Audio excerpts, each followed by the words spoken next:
Donc, actuellement, dans le monde agricole, les agriculteurs sont soit livrés à eux-mêmes et doivent prendre leurs décisions tout seuls, soit sont conseillés par des structures qui vont leur vendre des produits ou des machines ou des semences, qui posent un problème pour l'instant, puisque il y a toujours un conflit d'intérêts entre vente et conseil, qui se rapproche du conflit d'intérêts qu'aurait un pharmacien et un médecin, qui est en même temps celui qui vend les médicaments, mais en même temps celui qui va conseiller quel médicament prendre.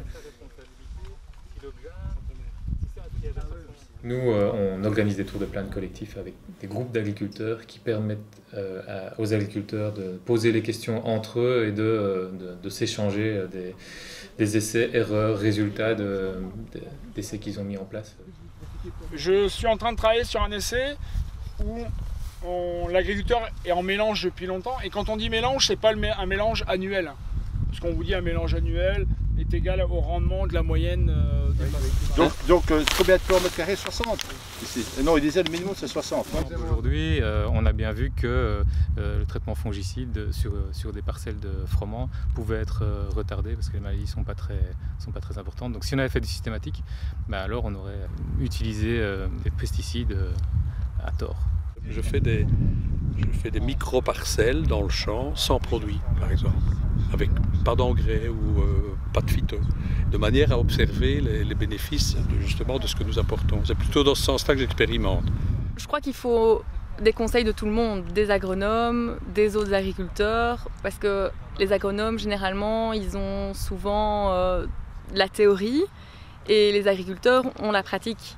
Et c'est pour ça que je viens aussi ici au Tour de Plaine avec Régine Acter pour apprendre des choses et pour voir vers où je vais aller pour continuer l'agriculture de demain. Il n'y a qu'un conseil qui est purement indépendant et qui se met à la place des agriculteurs et de la durabilité de leur exploitation qui peut amener à cette transition. Cette transition actuellement, elle n'est pas mise en avant par les gens qui conseillent les agriculteurs.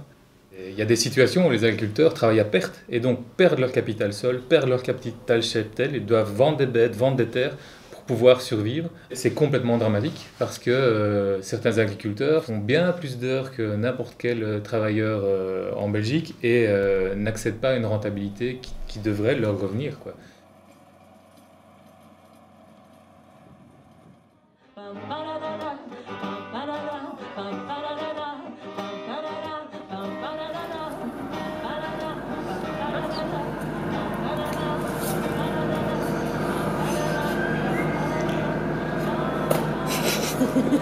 Pour la brasserie.